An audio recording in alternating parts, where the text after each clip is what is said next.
प्रिय विद्यार्थियों, आप सभी का एसवी एकेडमी की ऑनलाइन क्लासेज में हार्दिक स्वागत है। आज हम क्लास 4th सब्जेक्ट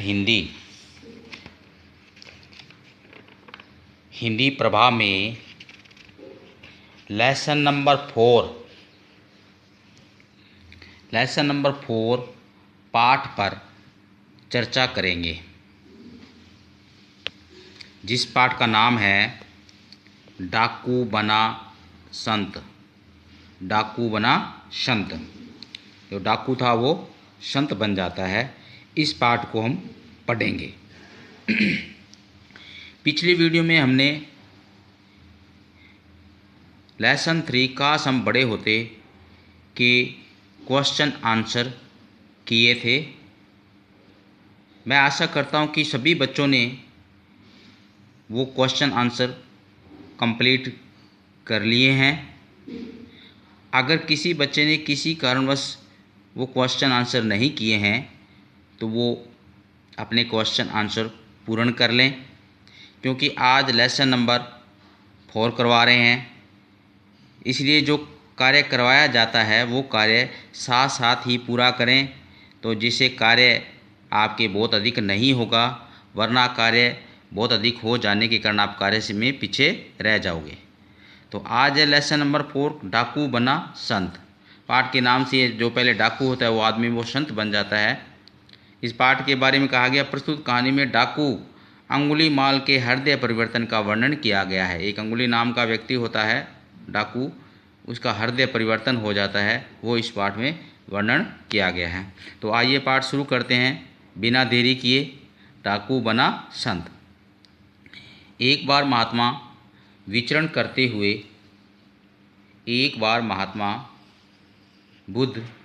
विचरण करते हुए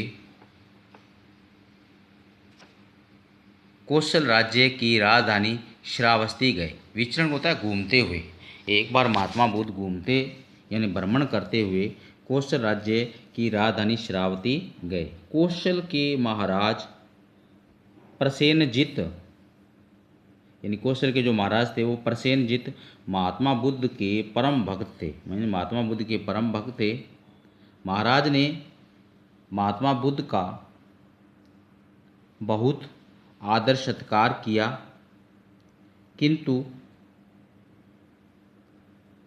किंतु बुद्ध को लगा जैसे महाराज कुछ चिंतित और उदास हैं।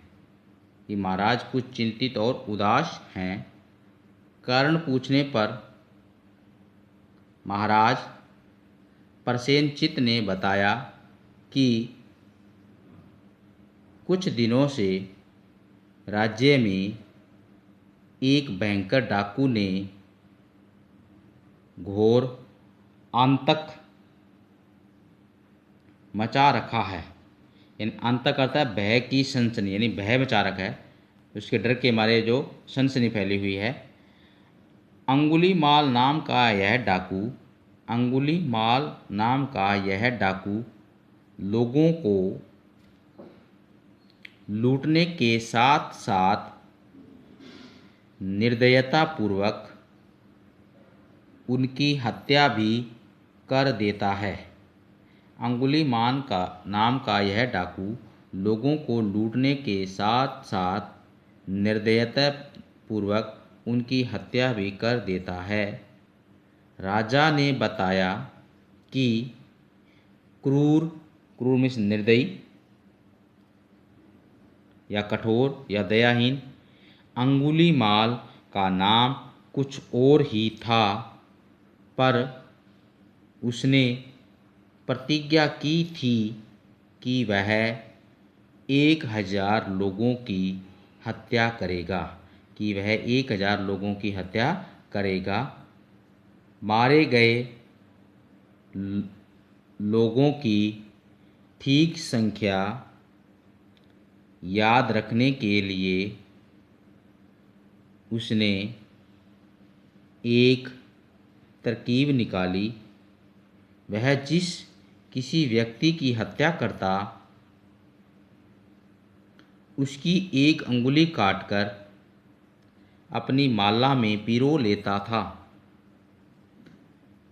इसलिए लोग इस क्रूर डाकू को अंगुली माल कहने लगे। मतलब जिस व्यक्ति को हत्या करता उस व्यक्ति की अंगुली काटता और उस एक माला में पिरो लेता। जैसे फूलों की एक माला बनती है, इसमें फूल डाले होते हैं, उसी प्रकार वो अंगुली काट के अंगुली की वो माला बनाता था और उस डाकू को अंगुली माल कहने लगे। भयभीत राजा ने महात्मा बुद्ध को यह भी बताया कि उस डाकू के भय से सारी प्रजा थर थर कांपती है। थर थर कांपना मतलब बहुत भयभीत होना, बहुत ज़्यादा डरना। जाने कब किसकी बारी आ जाए, यानी किसका नंबर आ सकता है, किसी का भी नंबर आ सकता है। राजा की बात सुनकर महात्मा बुद्ध ने डाकू अंगुलीमाल से मिलने का निश्चय कर लिया। कि जिस राजा की बात जैसी राजा की बात सुनी तो महात्मा बुद्ध जो थे उन्होंने अंगुलीमाल से मिलने का निश्चय किया। महात्मा बुद्ध ने राजा को ढाढ़स बंधाया। ढाढ़स होता है धीरज, धैर्य बंधाया और वे उस घने वन की और वन का मतलब जंगल, वे उस घने जंगल की ओर चल दिए जिसमें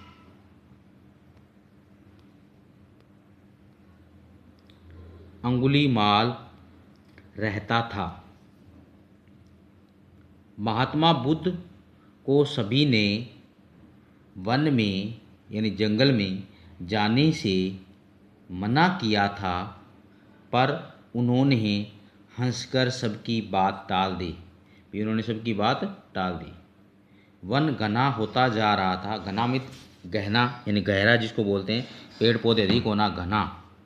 और महात्मा बुद्ध झाड़ियों के पास से निर्भय होकर बढ़ते जा रहे थे।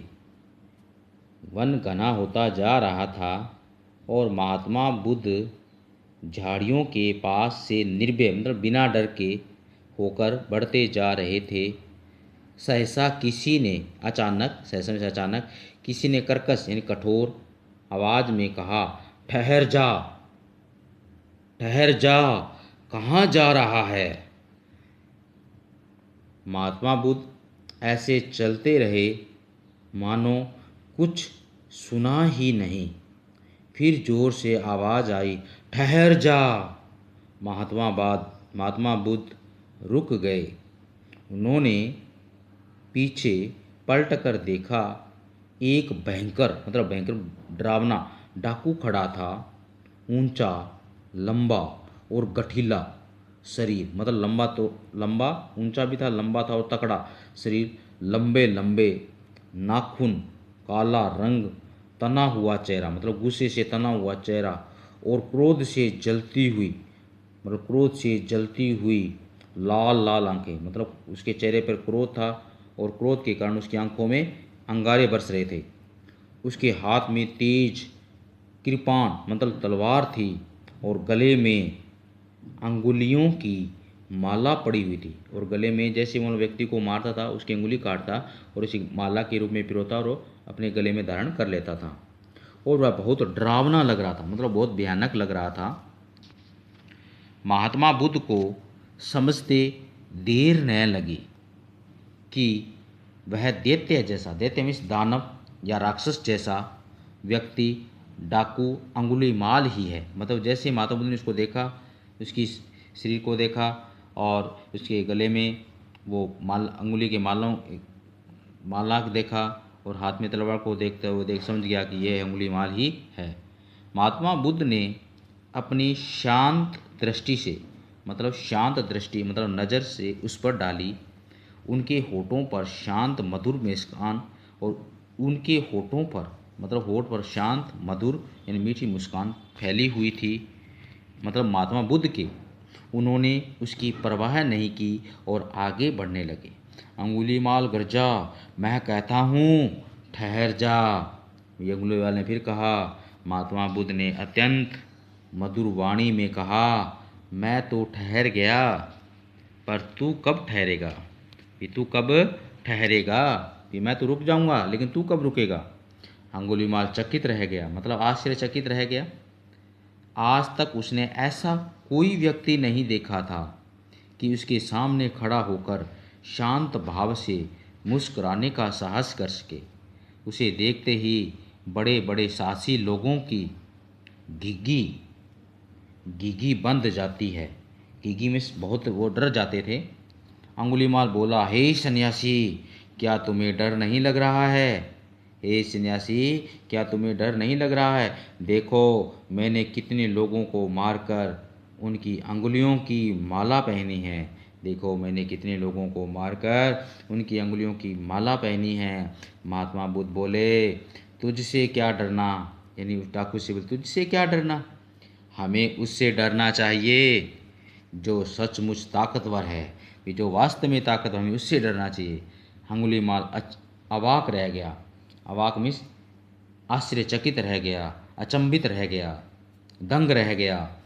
उस पर महात्मा बुद्ध के शब्दों का जादू जैसा प्रभाव पड़ा।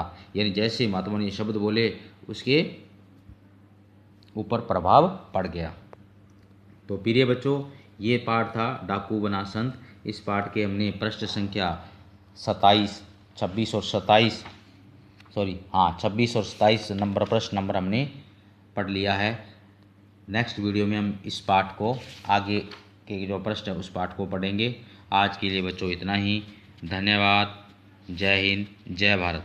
आप भी इस पाठ को घर बैठकर पढ़ें। ये कहानी है, बहुत ही अच्छी कहानी है। इसको आप घर बैठकर पढ़ें।